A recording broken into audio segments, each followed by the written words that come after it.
दाङमा पनि सार्वजनिक तथा सरकारी जग्गामा अतिक्रमण गरी बनाइएका संरचना हटाइने निर्णय गरिएको छ। आज मंगलबार घोराईमा बसेको सरकारवालाहरूको उच्च स्तरीय बैठकले अतिक्रमण हटाउने अभियानलाई तीव्रता दिने निर्णय गरेको छ। प्रमुख जिल्ला अधिकारी विश्वप्रकाश अर्यालको अध्यक्षतामा बसेको बैठकले अतिक्रमण गरी बनाइएका अवैध संरचनाहरू तत्काल हटाउने निर्णय गरेको छ।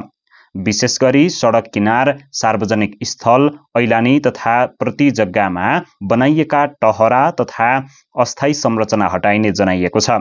राप्ती स्वास्थ्य विज्ञान प्रतिष्ठान घोराई, जिल्ला प्रशासन कार्यालय दाङ, क्षेत्रीय प्रहरी आवासीय विद्यालय लमही, इलाका प्रहरी कार्यालय तुलसीपुर, राप्ती प्रादेशिक अस्पताल तुलसीपुर, नेपाल संस्कृत विश्वविद्यालय तथा विभिन्न क्याम्पस र विश्वविद्यालय लगायत सरकारी निकायका जग्गामा निर्माण भएका घर टहरा हटाउन सम्बन्धित कार्यालयले प्रक्रिया अघि बढाउने निर्णय गरिएको छ।